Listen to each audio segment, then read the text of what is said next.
Siap-siap, di video kali ini kita akan mengungkap makna mendalam di balik Zemini Azaret, hari ke-8 setelah Sukkot yang penuh rahasia spiritual.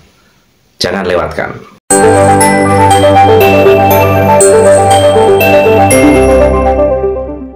Selamat datang di video ini. Kita akan membahas salah satu hari raya Yehudi yang paling unik dan penuh makna, yaitu Zemini Azaret. Meski sering dianggap sebagai bagian dari Sukkot, ternyata hari ke-8 ini menyimpan makna spiritual yang mendalam. Mari kita telusuri bersama. Hari ke-8 Sukkot disebut Zemini Azaret, yang secara harfiah berarti perhimpunan hari ke-8. Meskipun sering dianggap sebagai bagian dari Sukkot, sebenarnya Zemini Azaret adalah hari raya yang terpisah. Dalam tradisi Yahudi, Zemini Azaret memiliki beberapa karakteristik yang berbeda dari Sukkot. Misalnya, pada hari ini orang Yahudi tidak lagi duduk di dalam sukkah atau gubuk ataupun pondok, seperti yang mereka lakukan selama 7 hari raya Sukkot. Meskipun beberapa tradisi masih melakukannya tanpa berkat, juga lulaf dan etrog, 4 spesies tanaman yang digunakan dalam upacara Sukkot, tidak digunakan pada hari ini. Di Israel, Zemini Azaret juga termasuk Simchat Torah, sebuah hari yang merayakan berakhirnya siklus tahunan pembacaan Torah dan dimulai lagi dari kitab Kejadian atau kitab Beresit. Di luar Israel, Zemini Azaret dan Simchat Torah diperingati pada hari yang terpisah, masing-masing pada hari ke-8 dan ke-9. Secara spiritual, Zemini Azaret dipandang sebagai hari perenungan dan berkumpul dengan Elohim Yahweh, pencipta langit dan bumi. Setelah seminggu penuh kegembiraan di Sukkot, sebuah hari ini untuk memperpanjang hubungan dan koneksi yang lebih mendalam. Tetap bersama kami dalam pengajaran yang luar biasa berikut ini. Kita lihat bahwa di dalam Imamat 23 ada 7 hari raya yang ditetapkan oleh Elohim Yahweh. Yang pertama adalah Pesach, 14 Nisan. Yang kedua adalah roti tak beragi, 15 Nisan. Kemudian buah sulung, ya, di minggu pertamanya setelah Syabat itu. Dan kemudian dihitung 50 hari setelah itu, yaitu Pentakos atau Shavuot, ya, 50 hari, yaitu perayaan yang keempat. Dan yang kelima ada di bulan Tisri, ya, bulan Tisri, bulan ini, bulan ke-7, yaitu perayaan Yom Teruah atau perayaan trompet atau Nafiri, Rosh Hashanah sebagai tahun barunya. Kemudian 10 Tisri adalah hari raya pendamaian, Yom Kippur, ya, dan yang terakhir adalah perayaan Sukkot, 15 Tisri, Pondok Daud. Jadi perayaan Sukkot dirayakan 7 hari, tapi ada 1 hari ekstra setelah perayaan 7 hari raya Sukkot, yaitu hari raya yang ke-8. Ya, bukan hari raya yang ke-8 maksud saya, tetap hari raya yang ke-7, tetapi hari yang ke-8 maksud saya seperti itu, bukan hari yang ke-8, tapi hari yang ke-8, karena Sukkot dirayakan selama 7 hari plus 1 hari, yaitu hari yang ke-8, yaitu yang disebut sebagai perayaan Zemini Azaret. Ayatnya ada di mana? Ayatnya ada di dalam Imamat 23 ayat 39. Silakan Brother Enoch untuk bisa baca buat kita semua. Terima kasih. Imamat 23 ayat 39. Demikian pula pada hari ke-15 dalam bulan ke-7, ketika kamu mengumpulkan hasil ladangmu, kamu harus mengadakan perayaan bagi Yahweh 7 hari lamanya. Pada hari pertama adalah Sabat perhentian, dan pada hari ke-8 adalah Sabat perhentian juga. Ya, terima kasih. So, lihat, di ayat ini dikatakan, Perayaan bagi Yahweh selama 7 hari lamanya, itulah Sukot. Pada tanggal 15 dalam bulan ke-7, bulan Tisri. Ya, ingat kita harus pakai kalender Ibrani, bukan kalender Gregorian. Bulan ke-7 ini bukan bulan Juli, saudara, tapi bulan Tisri. Dan setelah 7 hari, dikatakan juga, pada hari pertama adalah Syabat perhentian. Ya, pada hari pertama. Jadi pada saat tanggal 15-nya adalah Syabat perhentian. Kemudian kalimat itu tidak berhenti sampai di sana. Dikatakan bahwa pada hari ke-8 adalah Syabat perhentian juga. Jadi pada hari ke-8 yang dihitung dari 15 Tisri itu juga merupakan Syabat Gadol. Jadi hari ini adalah Syabat Gadol. Merupakan hari perhentian Syabat. Ya. Nah, kita hanya dulunya kenal hanya sebagai 7 harinya saja, yaitu Sukot. Tetapi kita harus lebih teliti apa yang dikatakan di dalam Imamat 23 ayat 39. Inilah yang disebut sebagai perayaan hari ke-8 setelah Sukot, yaitu Zemini Azeret. Ya, Zemini Azeret. Itulah hari ke-8. Nah, kalau kita lihat di dalam kalender, ya, saya berikan tanggalan melalui Google, dan saudara bisa lihat Zemini Azeret strip atau garis miring Simchat Torah 2024. Untuk Zemini Aseretnya, ya, mungkin saudara bisa baca terjemahannya. Silakan Brother Hendok untuk bisa baca terjemahannya untuk kita semua. Shemini Azeret 2024 dimulai saat matahari terbenam pada tanggal 23 Oktober 2024. Kemudian diikuti oleh Simchat Torah yang dimulai saat matahari terbenam pada tanggal 24 Oktober 2024 dan berakhir setelah malam tiba pada tanggal 25 Oktober 2024. Ya, terima kasih. Saudara, sekarang di Indonesia, sekarang WIB itu adalah jam 10.40. WIB, pagi. Ya, jadi saudara dan saya, ini masih di tanggal perayaan Simchat Torah. Oh, mohon maaf, Zemini Azeret. Zemini Azeret. Nanti pada saat saudara matahari terbenam di Indonesia, masuklah saudara di perayaan Simchat Torah. Jadi saudara bisa lihat ya, Zemini Azeret dan Simchat Torah itu perbedaannya 1 hari. Ya, hari ini saya masih tanggal 23. Saudara sudah tanggal 24. Ya, jadi tapi saudara dan saya masih di dalam fase yang sama, yaitu Zemini Azeret. Karena saya baru mulai, saudara belum mengakhiri.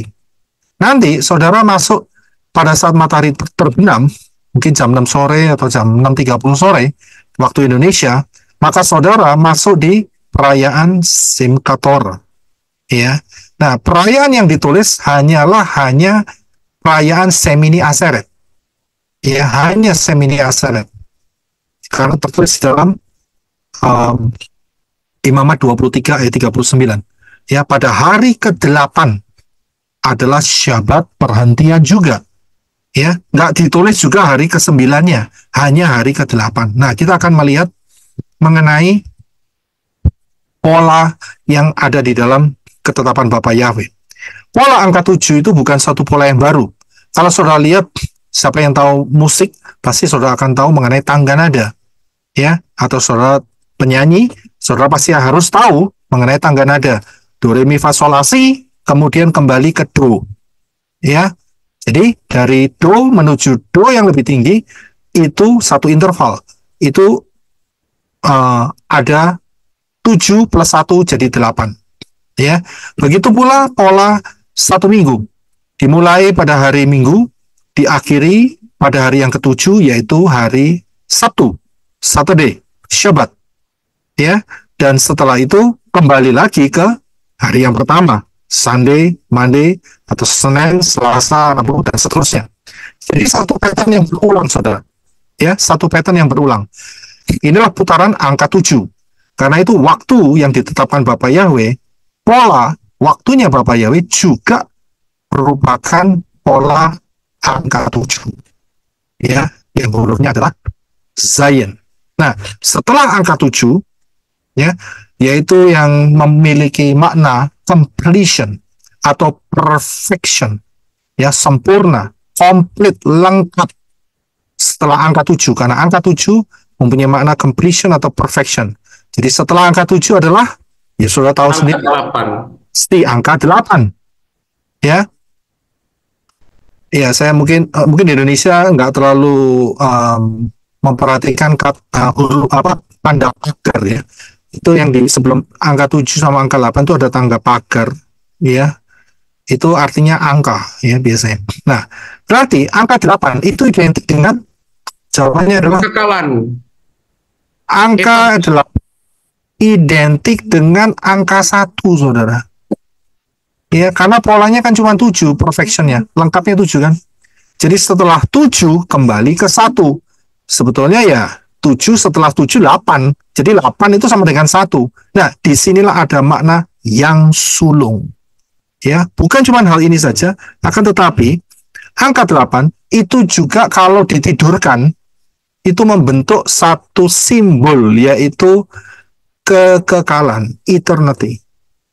Ya, kekekalan. Jadi tidak ada ujungnya. Terus berputar seperti itu. Kekekalan. Itu kalau angka 8 ditidurkan, saudara. Ya, itu bukan satu kebetulan, tapi suatu rencana Bapak Yahweh. Nah, tadi kita lihat bahwa angka 1 itu berbicara mengenai yang sulung. Hari ke-8 adalah buah sulung. Hari ke-8. Kita bisa lihat setelah kematian Yeshua HaMashiach pada hari keberapa kematian Yeshua HaMashiach? Rabu. Hari keempat. Hari keempat. Ya, hari keempat, hari Rabu. Hari keempat. Ya, jadi kematian Yeshua pada hari yang keempat. Hari Rabu. Dan kemudian dia bangkit hari Sabtu, Pak. Hari ke-7. Tujuh. Pengetahuannya hari ke-8. ya hari Syabat dia bangkit. Ya, hari Syabat dia bangkit. Ya, sebelum matahari terbenam untuk menggenapi 72 jam yang telah dinubuatkan melalui gambaran, yaitu Nabi Yonah. 3 hari 3 malam seperti Yonah di dalam perut ikan, maka anak manusia akan berada di dalam perut bumi selama 3 hari 3 malam. Totalnya 72 jam. Nggak lebih, nggak kurang. Ya, jadi Yeshua itu bangkit pada saat hari Syabat. Ya, pada saat hari Syabat. Bukan pada hari Minggu, bukan pada hari pertama, tapi hari Syabat. Nah, tetapi di dalam peristiwa itu, kalau kita baca di dalam kitab Yohanes, kita akan jeli dengan melihatnya bahwa ada satu peristiwa yang terjadi saat perempuan-perempuan itu pergi ke kubur pada hari Minggu pagi sebelum matahari terbit. Ya, jadi ada peristiwa yang tertulis di sana. Dan menariknya, yaitu peristiwa di mana satu orang perempuan yang namanya Maria Magdalena, dia yang betul-betul tidak mau kehilangan, ya, sang guru, yaitu Yeshua. Dia tetap ada di sana, dan tiba-tiba apa yang terjadi? Ada satu peristiwa di mana dia dipanggil oleh Yeshua HaMashiach. Tapi sebelumnya kita akan baca, yaitu mengenai buah sulung. Itulah hari perayaan buah sulung, Yom Habikurim. Ya, kita baca di dalam 1 Korintus 15 ayat 23. Silakan, Brother. 1 Korintus 15 ayat 23. Namun, masing-masing sesuai dengan urutannya. Hamashiach sebagai buah sulung. Kemudian, mereka yang milik Hamashiach pada waktu kedatangannya. Iya, terima kasih. So, lihat ya. Urut-urutannya, Hamashiach sebagai buah sulung. Ya, buah sulung. Kemudian mereka yang memiliki Hamasiyah. Saudara memiliki Hamasiyah? Saya memiliki. Ya, saudara. Amin, Pak. Confirm Amin. Saya saudara masing-masing. Saya juga, Pak. Mereka yang memiliki Saya memiliki. Hamasiyah pada waktu kedatangannya. Jadi, dari ayat ini kita bisa pertama memastikan Yeshua adalah buah sulung. Jadi yang pertama. Yang kedua adalah siapa yang menjadi yang sulung? Yosef Roy. Saudara Rubis, Paul Pak. Huan. Pak. Jadi Pak. Ali, Pak. Ya, Siapa? saudara ngomong dengan diri saudara masing-masing di hadapan Bapak. Ya, saudara bisa lihat kan ayat ini ya. Namun masing-masing sesuai dengan urutannya. Hamasiyah sebagai buah sulung, dia sudah bangkit menjadi buah sulung. Kemudian ayat ini tidak selesai sampai itu aja. Kemudian mereka yang memiliki Hamasiyah pada waktu kedatangannya. Saya bisa lihat. Nah, kalau saya dan saya jeli, kita pasti tahu ini waktu kedatangannya ini yang mana? Ya, kedatangan yang mana ini? Hakpaso. Harpaso. Amin. Harpaso. Kalau nggak Harpaso, second coming. Kalau second coming, ya sudah digilas sama 666. Betul kan? Iya. Jadi nanti yang di Harpaso, itulah yang menjadi sulung. Saudara bisa lihat. Ya, jadi saya harus paham ya, bahwa kata sulung ini bukan berarti, wah Pak, saya anak nomor 2 atau nomor 3. Nah, kan saya bukan anak sulung, bukan itu. Ya, Orangnya, Pak. memiliki Hamasiyah. Walaupun saudara yang paling buncit, tahu buncit. Ya, itu bahasa Portugal. Ya, Terakhir. yang paling terakhir, saudara bisa jadi yang sulung. Karena saudara memiliki Hamasiyah. Sedangkan family atau saudara kandung daripada saudara, itu mereka tidak memiliki Hamasiyah. Saudara bisa lihat. Jadi mereka yang memiliki Hamasiyah pada waktu kedatangannya, saudara dan saya, jadi yang sulung. Sama Amin. seperti Yeshua. Amin. Itu luar biasa, saudara. Nah, kita lihat dulu ya. Seperti yang kisah daripada Miriam Magdalena. Ya, silakan Brother Henok untuk bisa baca Yohanes 20 ayat 16 sampai 17. Silakan, terima kasih. Yohanes 20 ayat 16. Yeshua berkata kepadanya, "Hai Maria." Sambil menoleh, maka dia berkata kepadanya, "Rabi." Itulah yang disebut guru. 17. Yeshua berkata kepadanya, "Janganlah menjabak aku, sebab aku belum naik kepada Bapakku. Namun pergilah kepada saudara-saudaraku dan katakanlah kepada mereka, aku naik kepada Bapakku dan Bapamu, juga Elohimku dan Elohimmu." Ya, terima kasih. Saudara bisa lihat peristiwa ini. Yeshua bangkit pada hari yang ke-7 dan dia menunggu sampai dia diketahui oleh para murid. Ya, karena Yesus sudah menjanjikan 3 hari 3 malam aku akan mati, tapi setelah itu aku akan bangkit. Ya, dan dia sudah titip pesan sama murid-murid. Murid-murid nunggu, saudara, 3 hari 3 malam. Itu suatu penantian. Karena apa? Karena saat itu, ya, di mana terjadi sentimen yang tajam, ya, oleh orang-orang Saduki yang membunuh Yeshua. Dan mereka berkoalisi dengan Romawi saat itu. Ya, dengan Pilatus. Jadi murid-murid ketakutan. Karena istilahnya itu kepalanya hilang, saudara. Ya, jadi 3 hari itu mereka sembunyi, saudara. Tapi mereka ada yang ragu-ragu, ada yang ingat. Ya, ada yang ragu-ragu, ada yang ingat. Bahwa 3 hari 3 malam adalah waktu yang telah ditetapkan. Ya, waktu yang telah ditetapkan. Hampir semua murid ragu-ragu. Siapa yang tidak ragu-ragu setelah melihat kubur itu terbuka? Siapa yang tidak ragu-ragu? Siapa yang tahu? Petrus ya. Spesifiknya adalah Yohanes. Yohanes. Ya, spesifiknya itu adalah Yohanes. Dia begitu melihat, dia percaya. Ya, dia percaya.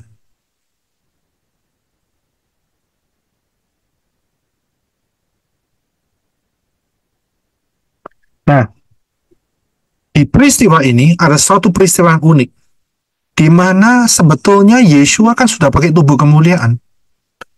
Pada saat kebangkitannya, dia bisa langsung ke Syamayim kan?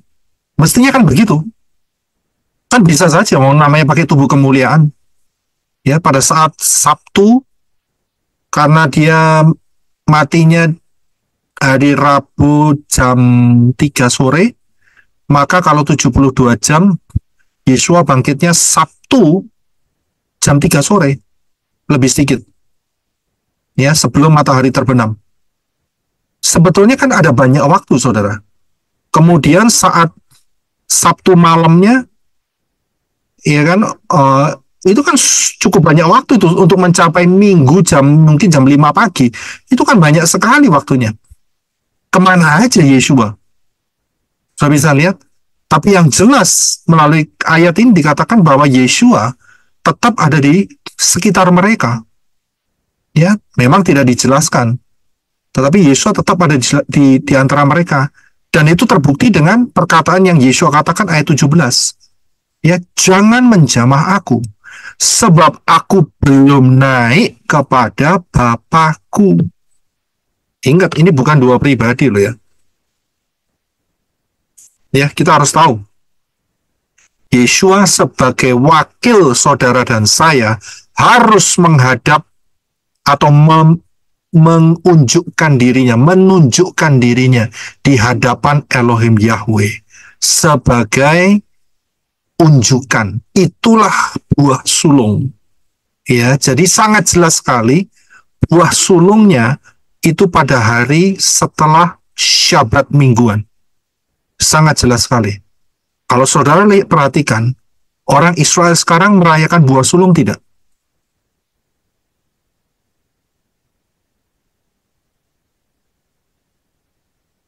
Ya.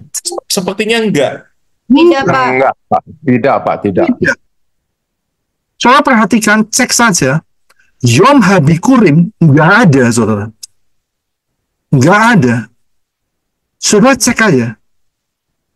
Ya, yang ada adalah mereka menggunakan perhitungan Omer.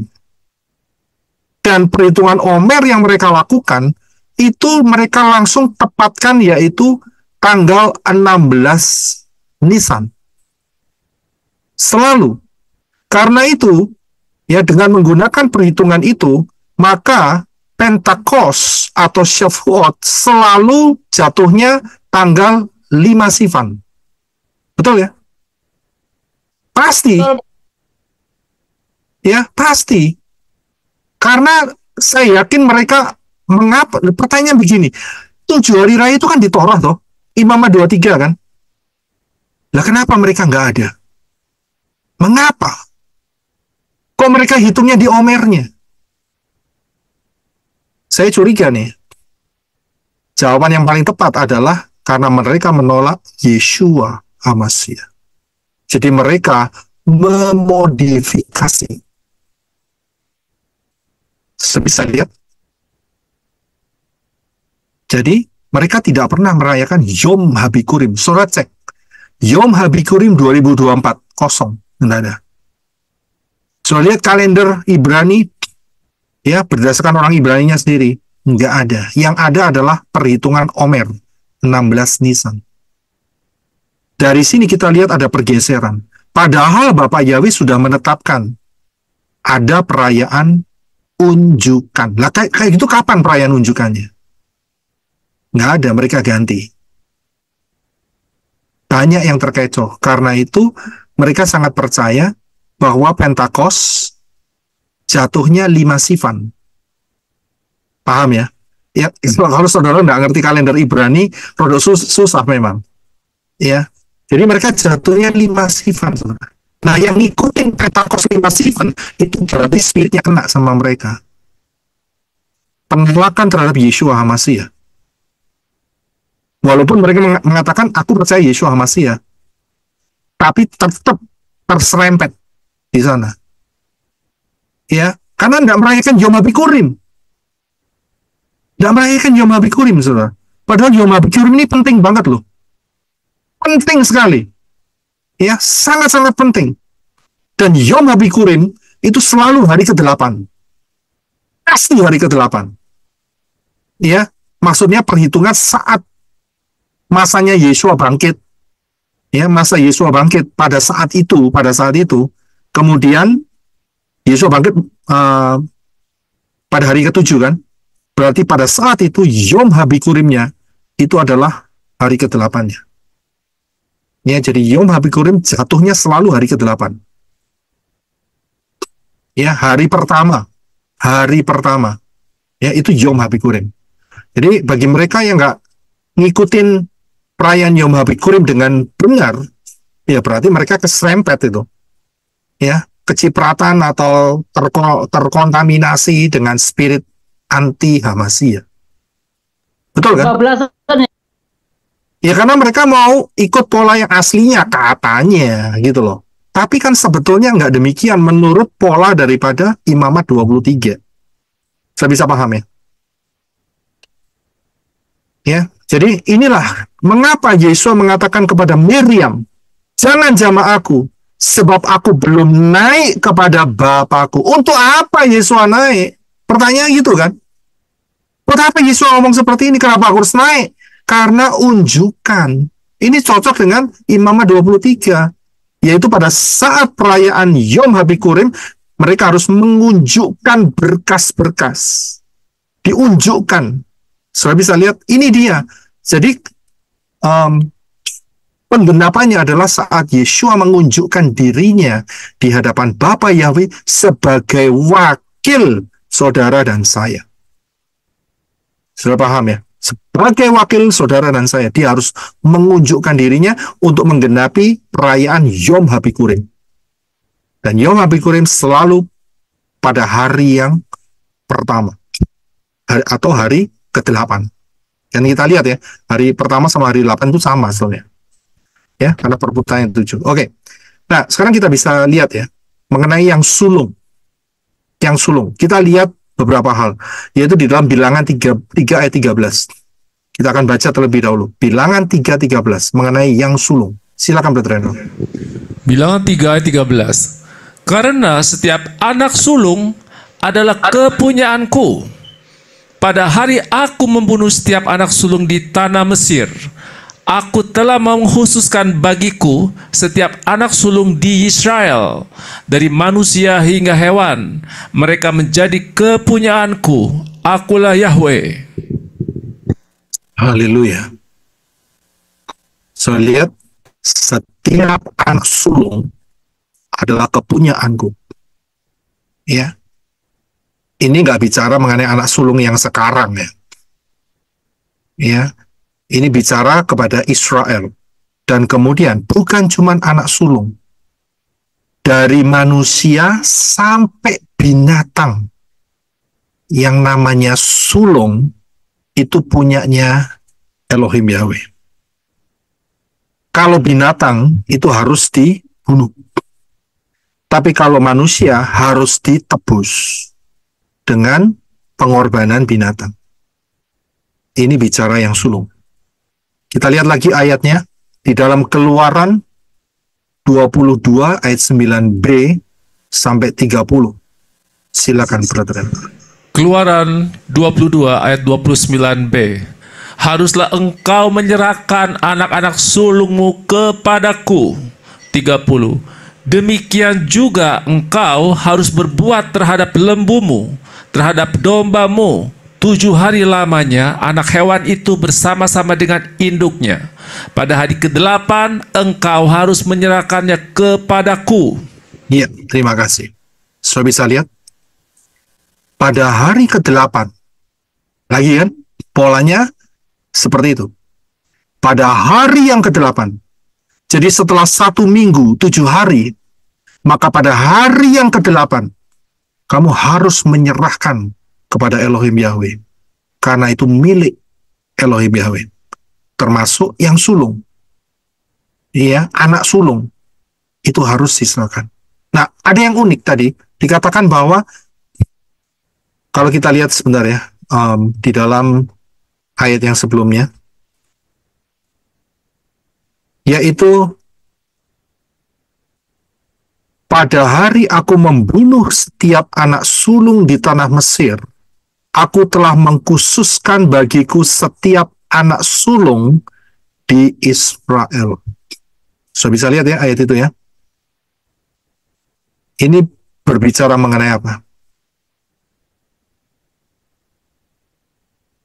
Berbicara mengenai apa? Bukan 144, Pak. Bukan. Bukan. Tadi dikatakan, aku membunuh anak sulung Mesir, dan saat itu, aku, dikatakan apa? Mengkhususkan bagiku anak sulung Israel. Yang satu dibunuh, yang satu dikhususkan. Ini bicara mengenai apa?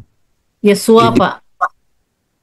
Ini bicara mengenai transfer. Saya pernah mengatakan kepada saudara bahwa dosa itu harus ditransfer. Saudara tadi di atas dibacakan bahwa saudara dan saya nanti kan jadi sulung kan. Yesua kan sulung terlebih dahulu. Kemudian dikatakan kan tadi di Korintus ya. Ya, dikatakan kan, Rabi Saul mengatakan kan, nanti setelah itu siapa yang menerima Hamasiah, milik Hamasiah, akan menjadi yang sulung pada saat kedatangannya. Jadi saudara dan saya akan jadi yang sulung.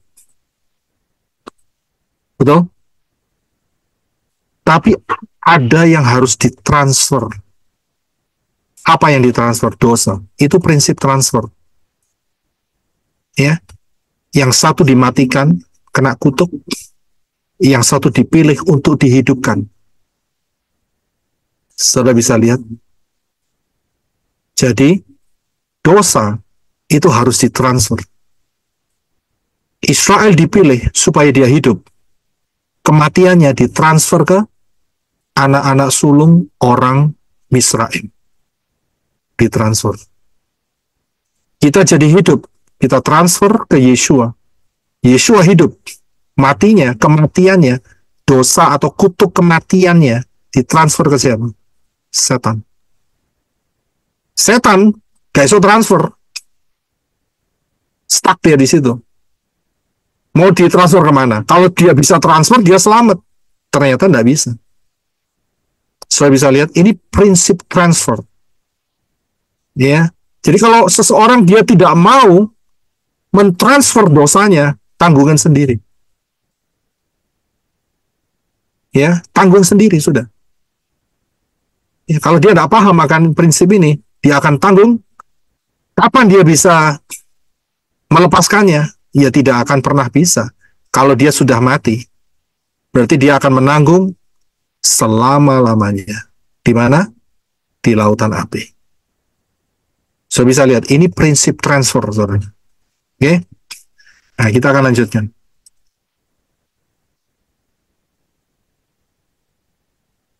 Ya. Nah, tadi di dalam bilangan 3:13 kita sudah bisa melihat ya. Anak sulung itu milik Elohim Yahweh. Ya, dan harus diserahkan pada hari ke-8. Ya, pada hari ke-8. Penggenapannya adalah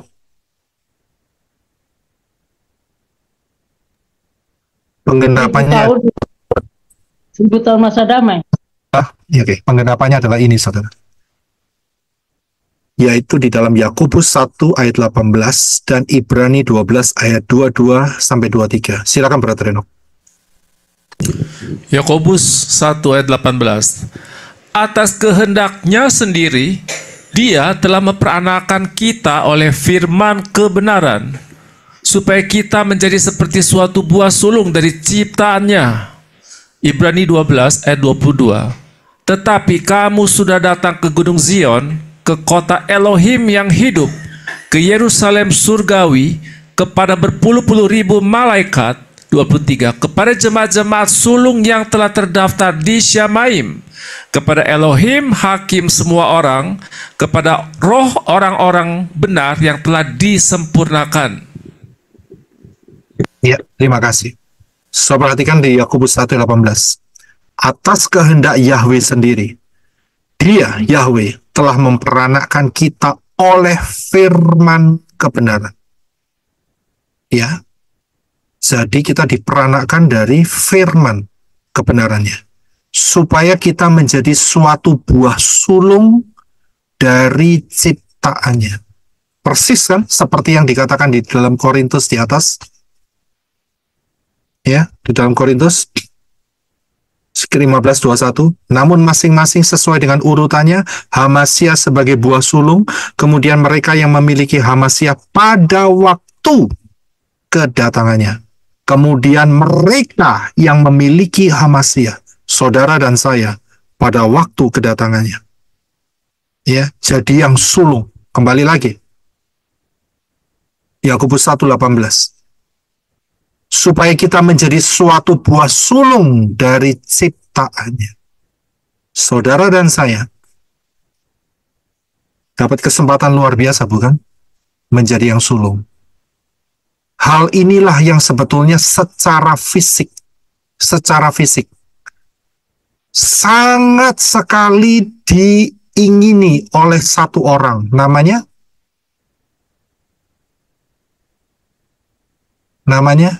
Yakov. Yakov. Betul. Secara fisik, kisah fisik, inilah yang diingini oleh Yakov. Aku mau dan harus jadi yang sulung. Saudara bisa lihat di sini. Tapi buat saudara dan saya ini bukan bicara mengenai secara fisik.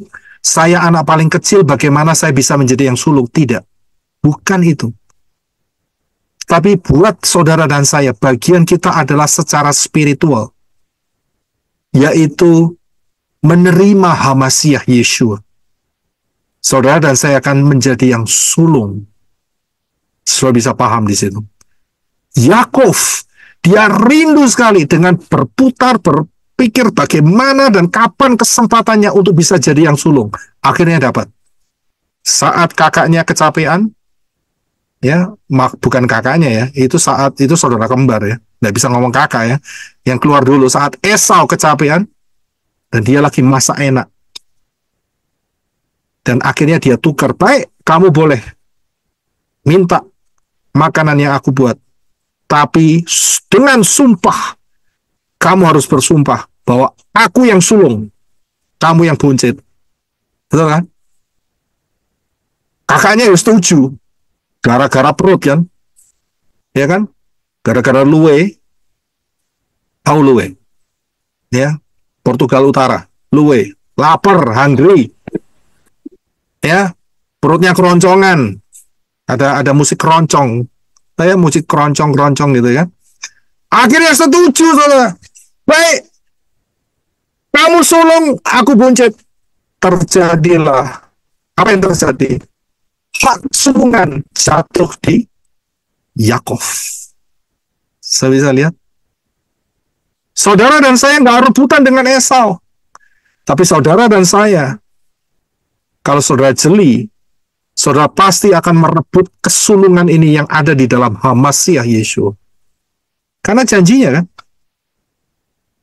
siapa yang di dalam Hamasiah, memiliki Hamasiah, satu kali nanti saat kedatangannya, saudara dan saya jadi yang sulung. Ini kan kita tahu harpazo. Saudara dan saya jadi sulung. Kalau sudah jadi sulung, ya udah banyak ceritanya. Ya, luar biasa. Dapat tubuh kemuliaan yang baru, ya, yang luar biasa. Ya, Yerusalem yang baru, mempelai, itu kan kesempatannya banyak semua di sini. Itulah yang sulung. Saya bisa lihat. Ya, dan kemudian di dalam Ibrani 12 ayat 22 sampai 23 dikatakan, tapi kamu sudah datang ke Gunung Sion, ke kota Elohim yang hidup, ke Yerusalem surgawi, kepada berpuluh-puluh ribu malaikat, kepada jemaat-jemaat sulung yang telah terdaftar di Syamayim, kepada Elohim hakim semua orang, kepada roh orang-orang benar yang telah disempurnakan. Saudara perhatikan kalimat yang pertama di Ibrani 12 ayat 22. Tetapi kamu sudah datang ke Gunung Sion. Perhatikan ya. Sekali lagi. Tetapi kamu sudah datang ke Gunung Sion. Pertanyaannya, kapan? Kapan? Apakah kerajaan 1000 tahun? Salah. Paso, Pak. Harpaso. Kan. Setiap Ketika kita kali menerima beribadah. Yesus, Jawabannya adalah, siapa yang ngomong beribadah tadi? Saya, Pak. Oh, Sister Julinda. Saat ini, Amin. saat saudara masuk di hadirat Bapa Yahweh, gak usah nunggu harpazo, gak usah nunggu kerajaan 1000 tahun. Sekarang, Yeshua mengatakan kerajaan Elohim ada di mana? Di dalam hati kita. Enggak ngomong gitu itu. Kerajaan Elohim ada mana? Di tengah-tengah kita. Sekitar kita. Ada di tengah-tengah kita, Pak. Ada di tengah-tengah kita. Di tengah-tengah kamu. Di sekitar kita. Di sekitar kita. Di sekitar kita itu di mana? Ya di sini kan. Di sekitar kita nih. Ini bukan kaparot, oke? Ini bukan pakai ayam, oke? Bukan loh ya. Tolong ya, saudara jangan selalu kok muter-muter ini ya kaparot ini, bukan. Saya menunjukkan di sekitar kita. Yeshua katakan kerajaan Elohim itu di sekitarmu, di antara kamu, di antara kamu. Nah, kerajaan Elohim ada apa? Tapi bukan tapi. Dijelaskan di Ibrani, kerajaan Elohim itu ada, ya, kita lihat lagi ya.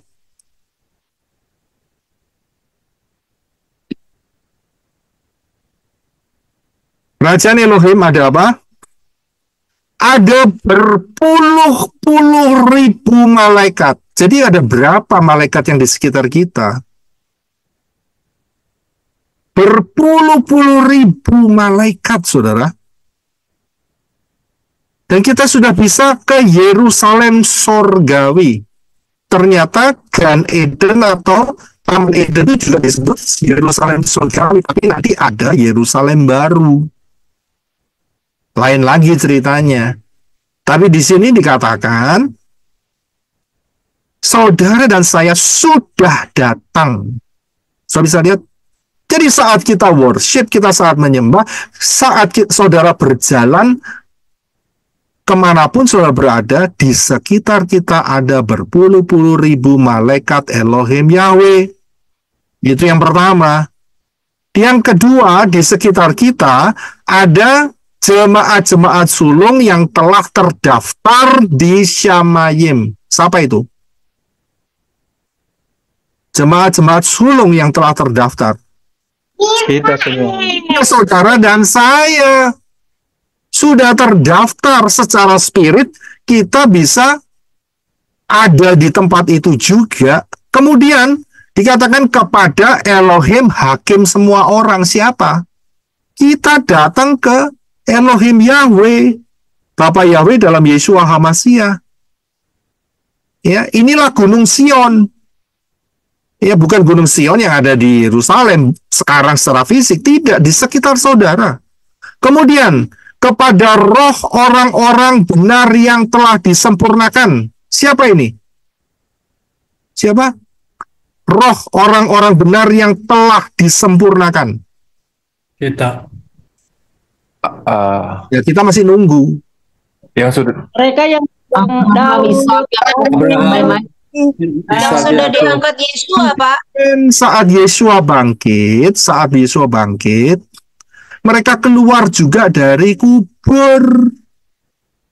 Itu rohnya mereka sudah disempurnakan. Karena tidak lagi berada di mana? Di mana? Abraham Kusom. Abraham. Iya, pangkuan Abraham bosom, tidak lagi di sana. Tapi mereka sudah ada di Gunung Sion juga. Gunung Sion rohani, yaitu Yerusalem rohani, spiritual. Ya, Gan Eden, Firdaus yang sekarang, itu sama semua. Saudara bisa lihat, saat saudara dan saya masuk menghadap Elohim Yahweh, kita ada di tengah-tengah mereka semua. Padahal saudara dan saya masih pakai tubuh fisik. Fisik bumi alamiah. Tapi secara penempatan, spirit saudara sudah ada di tengah-tengah mereka. Luar biasa. Ya, luar biasa. Ini dahsyat sekali. Ya, ajaib yang Elohim Yahweh kerjakan buat saudara dan saya. Inilah penggenapannya.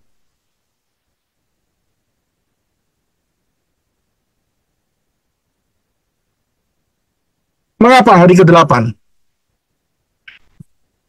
Mengapa harus diserahkan hari ke-8? Mengapa hari ke-8?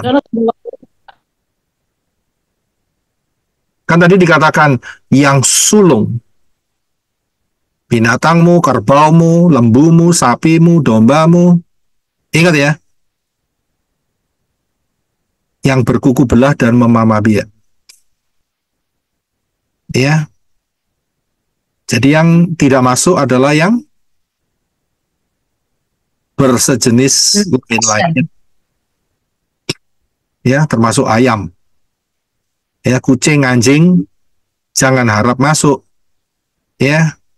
Kenapa hari ke-8? Kenapa menyerahkan anaknya pada hari yang ke-8? Mengapa menyerahkan manusia pada hari ke-8?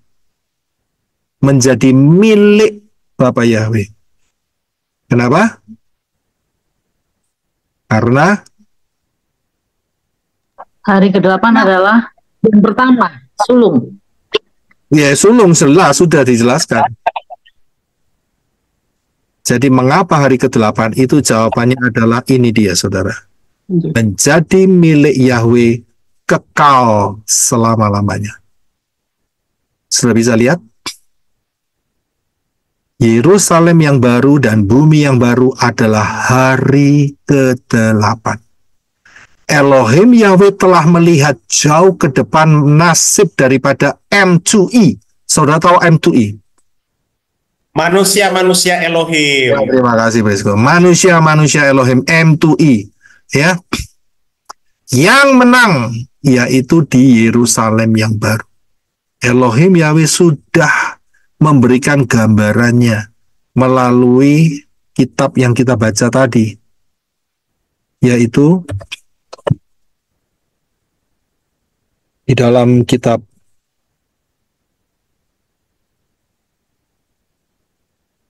Keluaran sudah dinyatakan mereka harus diserahkan pada hari ke-8. Ya, dan itu menjadi milik Yahweh. Itu merupakan satu pictures, satu gambaran akan menjadi milik Yahweh sepenuhnya pada hari ke-8, yaitu pada fase di mana Yerusalem baru dan bumi baru ada, dan itu kekal untuk selama-lamanya. Saya bisa lihat, itulah alasannya mengapa hari ke-8.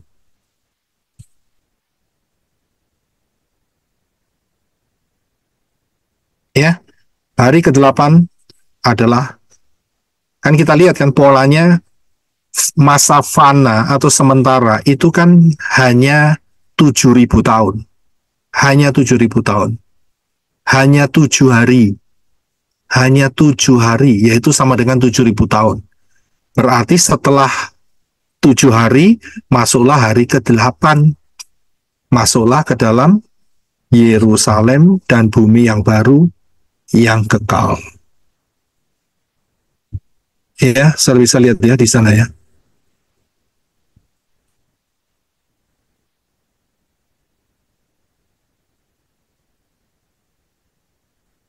Ya, bisa paham mengapa hari yang ke-8.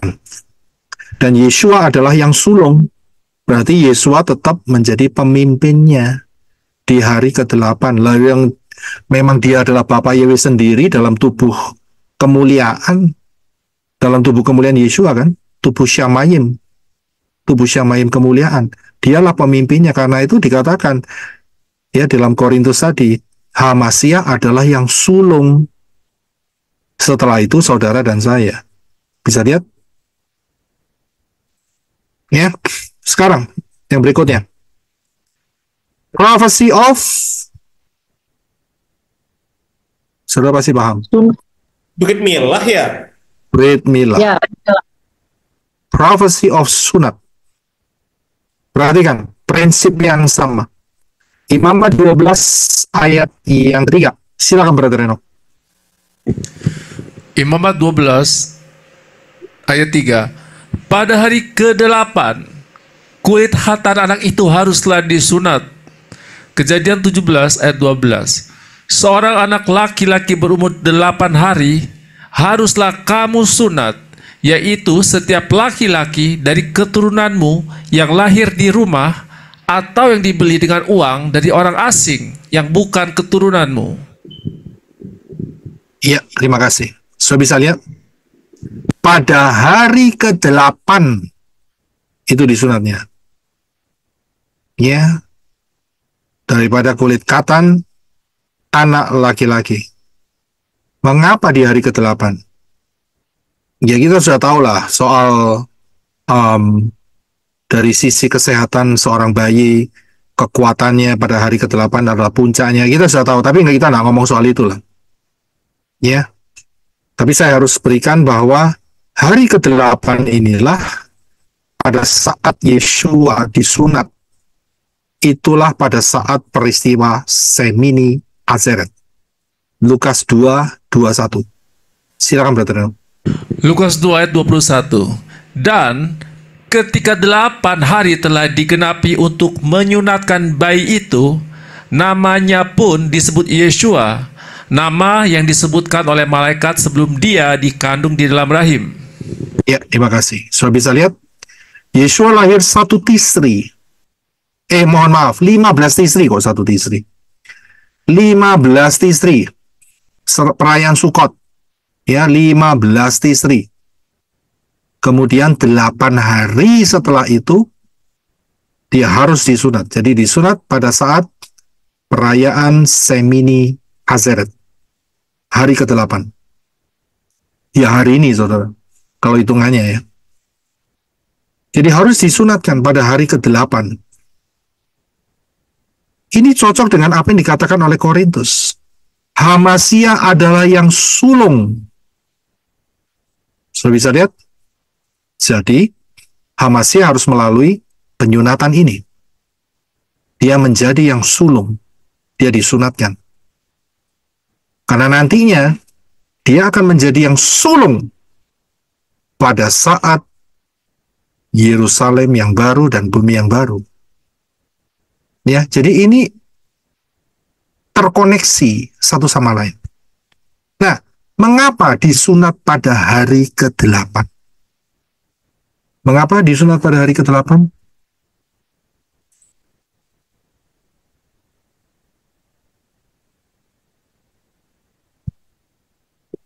Mengapa disunat pada hari ke-8? Instruksinya kan?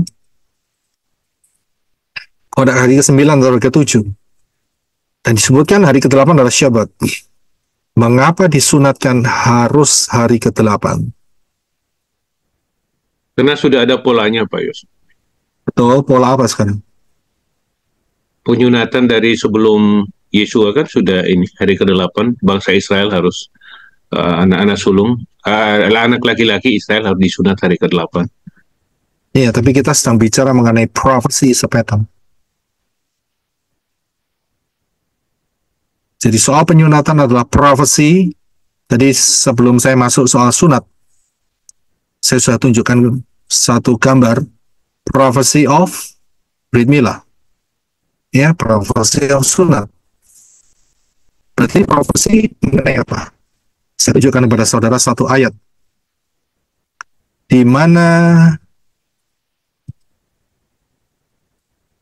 saudara pegang tangan saudara, remas-remas seperti ini.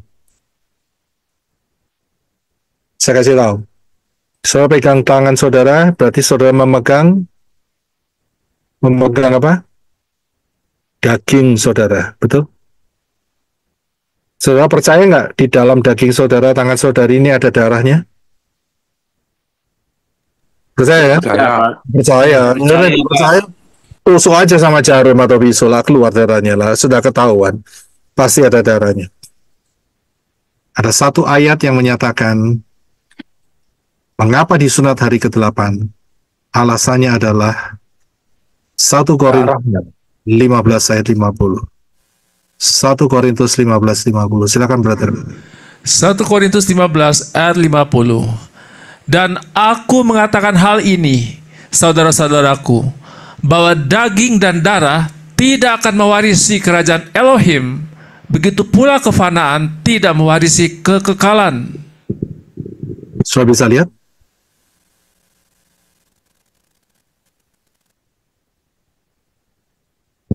Pegang lagi.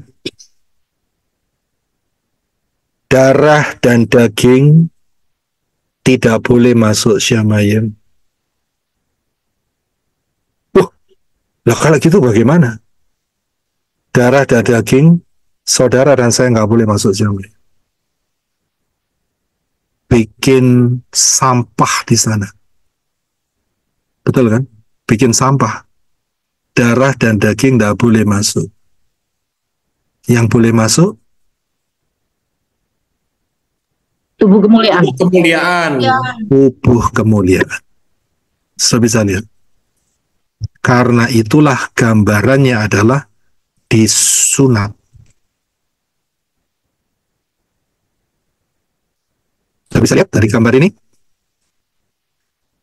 Sebelum masuk di dalam Yerusalem yang baru, yang kekal, bumi yang baru, maka yang fana ini, yang daging sementara ini harus disunat, harus disayin, disunat.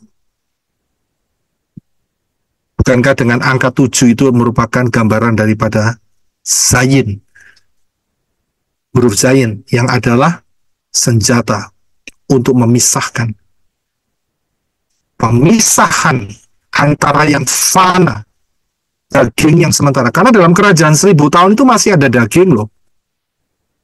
Ya bukan untuk saudara dan saya, tapi kan masih ada unsur daging, yaitu manusia-manusia 144.000 kan, dan juga manusia-manusia goyim yang sedikit yang lolos. Kan kita sudah belajar di situ.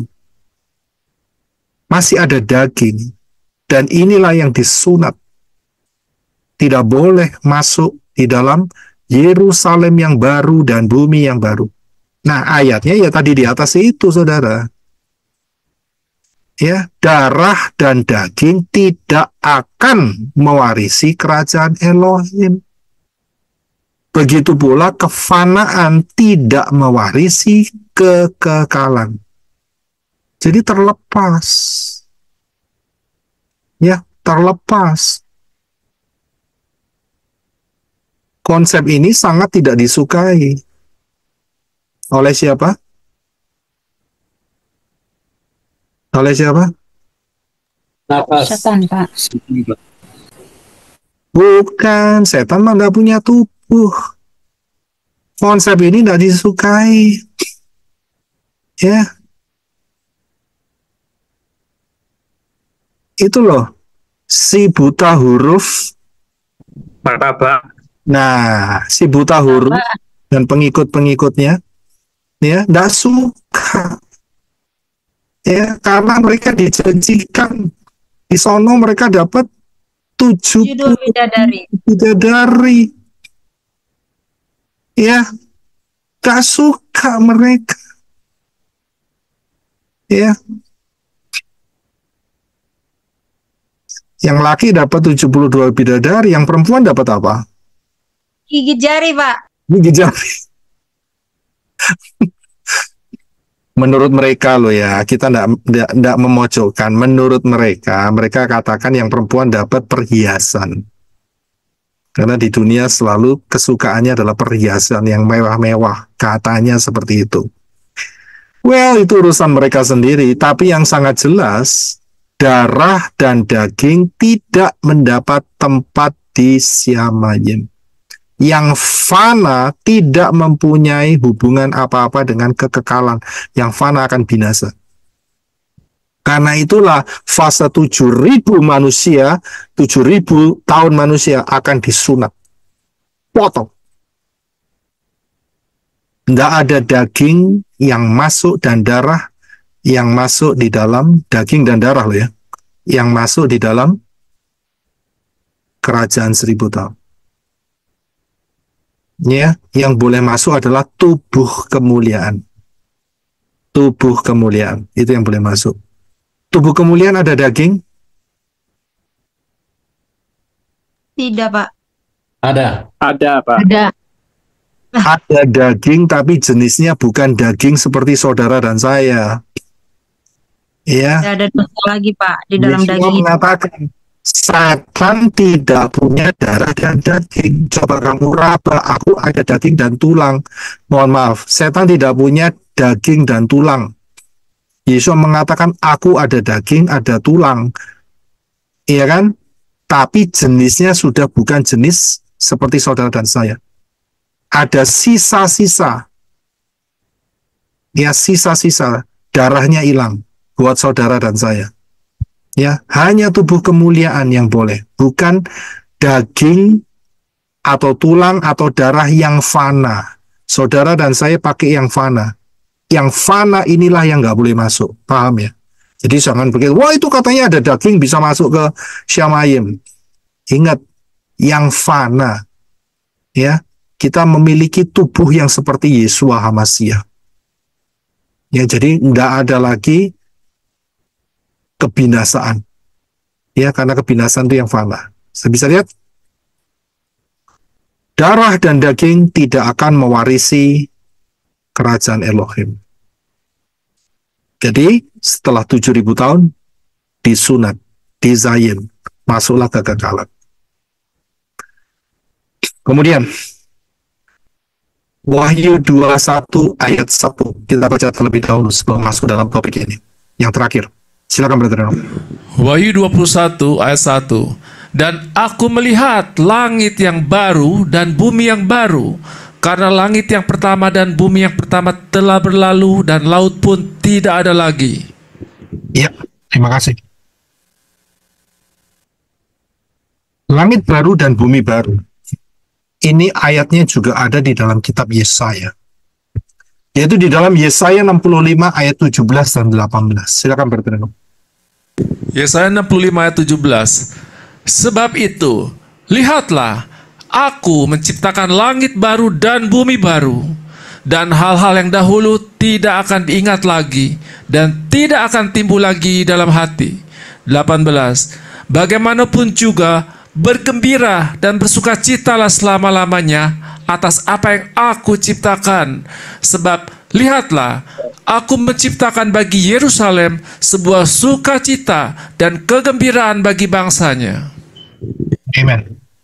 Dikatakan di sini, aku menciptakan, Yahweh menciptakan langit baru dan bumi baru. Ayat ini mempunyai makna ganda.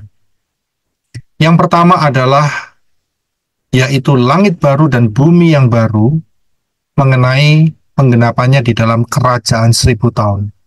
Mengapa langitnya baru?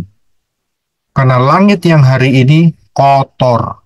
Kenapa langitnya hari ini kita kotor? Langit di tempat saudara dan saya kotor nggak? Kotor. Kotor dari apa? Polusi, Pak. Polusi.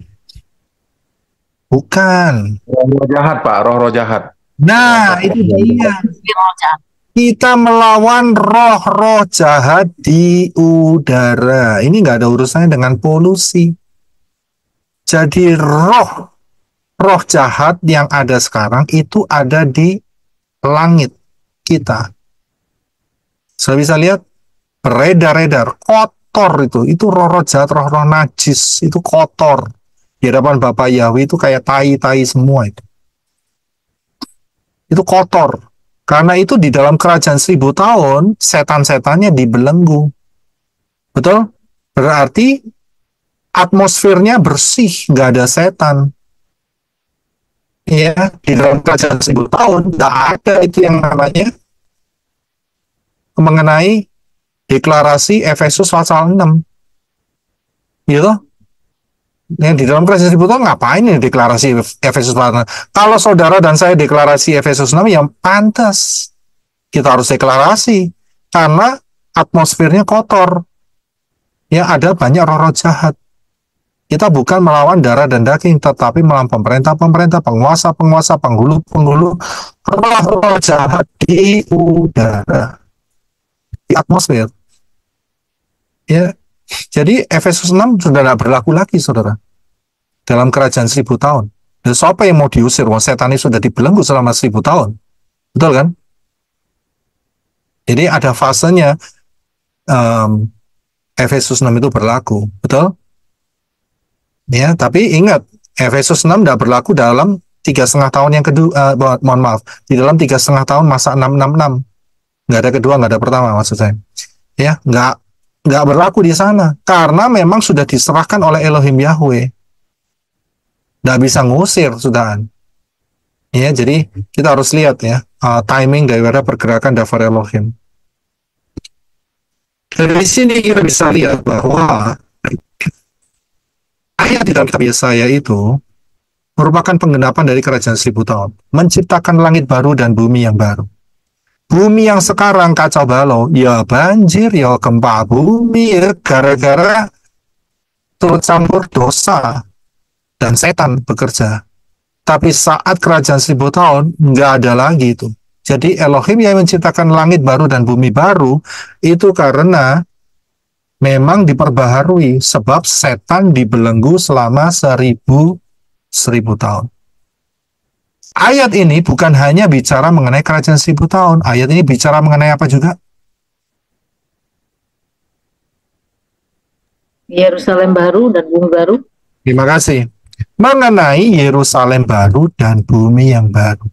Jadi kerajaan 1000 tahun itu adalah replika daripada Yerusalem baru dan bumi yang baru. Sedangkan Yerusalem baru dan bumi yang baru adalah realita kekekalan. Kalau kerajaan 1000 tahun itu hanya sementara, itu replikanya saja. Nanti di dalam Yerusalem yang baru kekal selama-lamanya. Sudah bisa paham ya? Ini jadi ayat ini mempunyai makna ganda. Dan dari sini kita bisa melihat keindahannya yang sangat luar biasa. Sebelum saudara dan saya menempati Yerusalem yang baru, kita diberi kesempatan untuk menjelajahi replikanya selama 1000 tahun. Luar biasa kan planningnya. Jadi sukacita yang kita dapatkan ini, apa namanya? Sukacita yang kita dapatkan dari Elohim Yahweh. Increasing. Apa itu increasing? Meningkat. Meningkat. Sekarang bersyukur kita sudah dapat keselamatan, dijamin. Sudah bisa lihat? Kemudian nanti setelah ini rapture, meningkat kan? Dapat rewards, meningkat lagi kan? Iya kan? Habis gitu, ya, pesta kawin anak domba, meningkat lagi kan? Kemudian diajak turun ke kerajaan 1000 tahun, memerintah, meningkat lagi kan? Terus kemudian setelah itu, lihat kaplingan di Yerusalem yang baru, meningkat terus. Di dalam Yeshua HaMashiach, hidup kita itu meningkat, saudara. Luar biasa. Beda dengan jalannya setan. Nurun terus, bubar lama-lama masuk lautan api. Saudara dan saya meningkat terus. Ya, dikatakan Apa kesukaran apa, kesulitan apa yang saudara alami sekarang tidak sebanding. Perhatikan perkataannya Rabi Saul. Apa yang saudara derita sekarang tidak sebanding dengan apa? Kemuliaan yang akan saudara terima. Tidak sebanding. Ya, karena itu jangan kalah dengan problem yang ada sekarang. Relax, tenang, berharap kepada Bapa Yahweh dalam Yesus Masya. Ada Ruah Yahweh Elohim. Tunggu waktunya, nggak lama lagi. Polanya sudah tetap kan? 1 minggu berapa hari? 7 hari. Bukankah itu satu pola? Ya, yang ditetapkan Elohim Yahweh. Perputarannya selalu 7 hari. Saudara berani ngomong sama pemerintah, Pak, 1 minggu 10 hari, Pak. Ini enggak, ulangan saudara dicoret jadi 0. Betul, mana ada 1 minggu 10 hari? Memang 1 minggu 10 hari ya, nanti sisanya bagaimana? Ya gampang, Pak, di-adjust saja, Pak. Seperti Februari kan bisa di-adjust itu, jadi tanggal 28, 29 begitu kan. Ngawur aja ya kan. Itu sudah ketetapannya Bapak Yahweh itu, 1 minggu 7 hari. Ya, itu sebetulnya apa? Apa itu namanya yang subliminal? Itu subliminalnya Bapak Yahweh itu 1 minggu, saudara. Tahu subliminal kan? Cara kode-kodenya Bapak Yahweh 1 minggu, Syabat.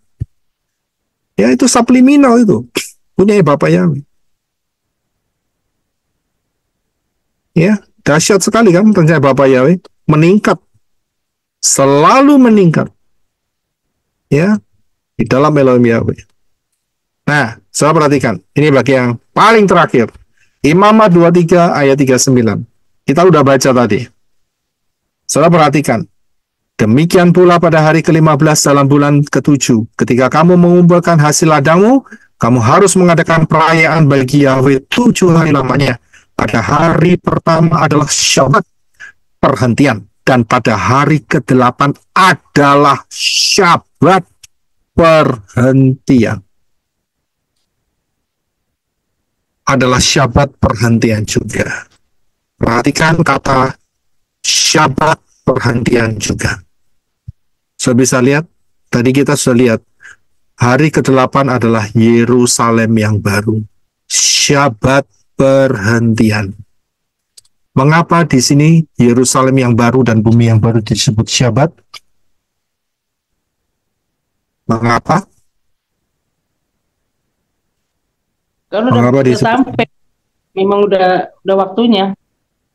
Ayatnya ada di dalam Wahyu 14 ayat 13. Silakan Brother Reno.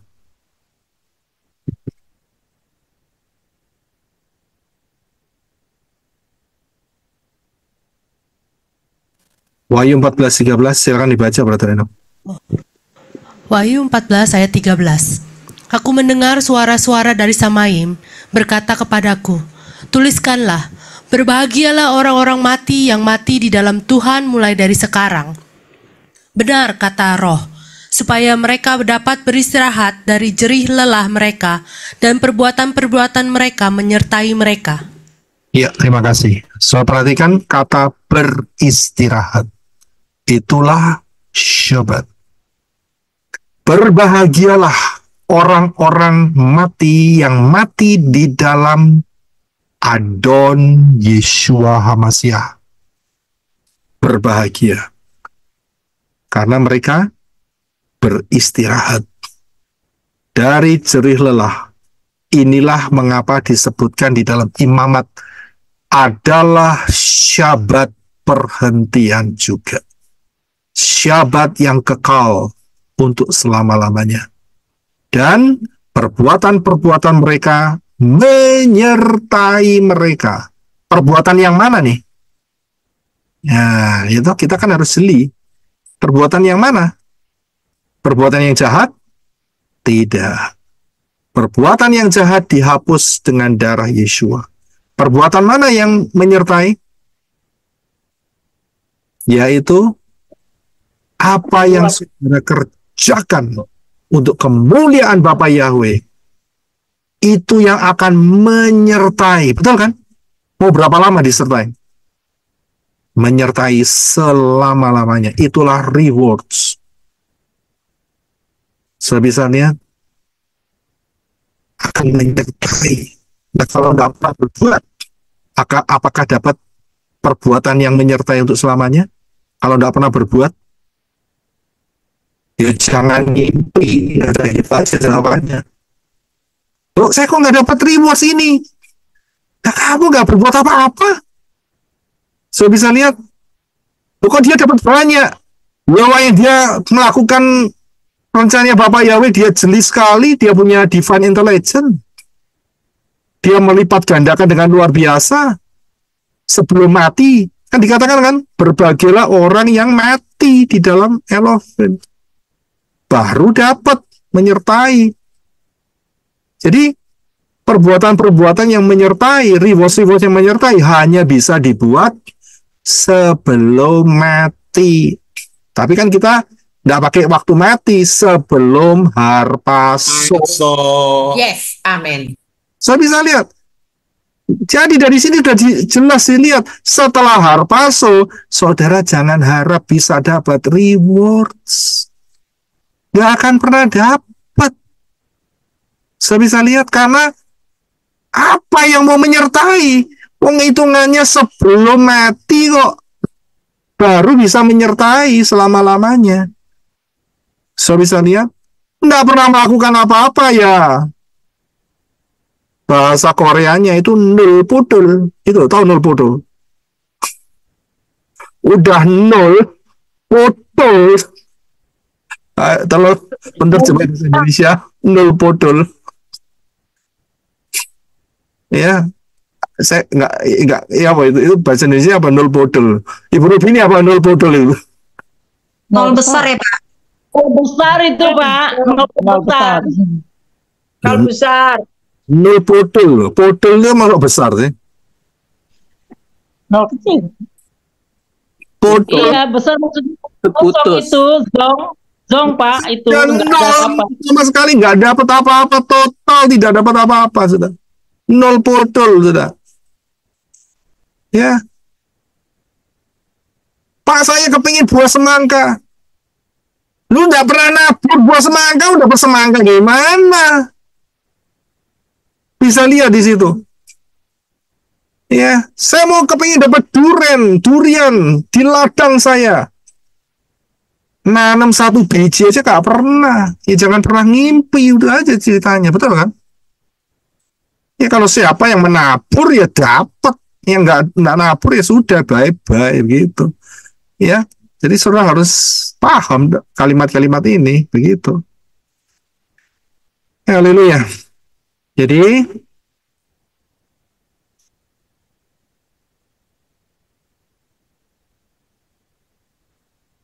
hari ini adalah perayaan Shemini Atzeret. Hari ini saudara bisa memproyeksikan pikiran saudara. Satu kali nanti, Yosef Roy ada di dalam Yerusalem yang baru.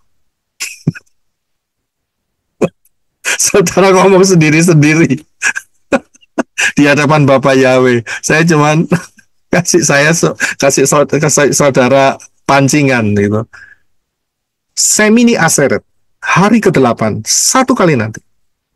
Saudara dan saya, Yosef Roy dan tim semua ini, ya, Ibu Dasa Wang Fang, Angel, Elizabeth, ya, Elijah, semua tim Arizona, ya, nggak bisa sebut satu-satu, saudara, terlalu panjang, saudara. Saudara nyebut aja diri saudara masing-masing. Saudara, saya nyebut saya sama keluarga, begitu ya.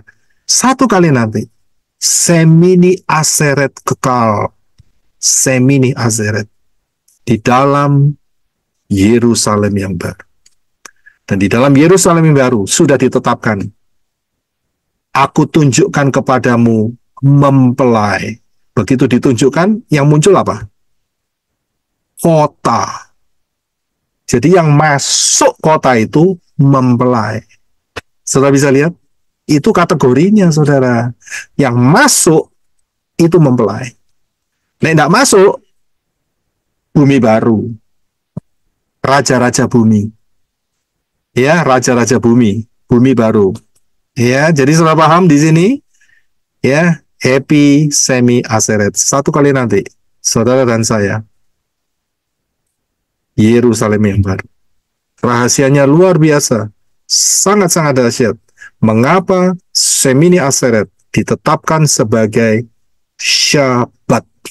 Inilah Syabat perhentian kekal untuk selama-lamanya. Dan apa yang saudara sudah lakukan, perbuatan-perbuatan itu akan menyertai saudara kekal selama-lamanya. Luar biasa. Dan ini sudah dibuktikan dengan saksi mata. Ini bukan cerita bohong, ini bukan cerita fiksi, ini dibuktikan dengan saksi mata, yaitu Yeshua HaMashiach sudah bangkit dari kematian, disaksikan oleh 500 orang, bahkan lebih, dan disaksikan naik ke Syamayim. Murid-murid Yeshua mengatakan, akulah saksi. Saudara bisa lihat? Jadi ini disaksikan. Bukannya nggak disaksikan. Ada saksinya. Kemudian diceritakan selanjutnya sampai ke saudara dan saya. Kita percaya akan kesaksian. Bukan cerita bohong. Saudara bisa lihat? Yang dipaksa untuk nulis, si buta huruf, ya, ditemuin oleh malaikat, itu nggak ada saksi, saudara. Nggak ada saksi. Wong dia ngomong sendiri, katanya ketemu malaikat, katanya, begitu loh. Kan nggak ada saksi. Tapi saudara dan saya, no, kita punya dasar saksi-saksi. Yang lihat Yeshua HaMashiach, dia tunjukkan sampai 500 orang. Kita aja di sini 51 orang, saudara. Ya, yang lagi on, sebagian tutup kamera, sebagian buka kamera, ya terserah sih. Tapi 51 dikali 10 ditunjukkan 500 orang. Mau nggak percaya bagaimana? Nggak percaya, kebangetan. Udah gitu aja. Saya bisa lihat, sangat dahsyat. Tidak lama lagi kita akan masuk di dalam 6.000 tahun sejak kejatuhan Adam dan Hawa. Hati-hati, saudara. Hati-hati, waktunya sudah mendekat. Tidak lama lagi akan ada harpazo. Kita tinggal tunggu tanggalnya saja. Siapa yang belum masuk di dalam keselamatan, segera masuk. Keselamatan dari bangsa Yehudi, yaitu melalui Yeshua, Yod Shin Waw Ayin. Dan siapa berseru dalam nama Yahweh akan diselamatkan. Segera baptis dalam baptisan yang benar, yaitu di dalam nama Yahweh, dalam nama Yeshua HaMashiach, dan di dalam Ruah Yahweh Elohim. Belajarlah firman Dafar Elohim, berjalanlah penuh dan dipimpin oleh Ruah Yahweh Elohim dengan setia sampai harpazo. Bapak Yahweh memberkati saudara sekalian. Shalom. Terima kasih sudah menonton. Semoga penjelasan tentang Semini Aseret ini memberi pemahaman lebih dalam tentang maknanya yang unik dan spiritual. Jangan lupa like, share, dan subscribe untuk konten menarik lainnya tentang tradisi dan kebudayaan Yehudi atau kebenaran firman Dafar Elohim Yahweh. Dan sampai jumpa di video berikutnya. Bapak Yahweh, Besem Yeshua HaMashiach wa Ruach Kodes memberkati. Shalom.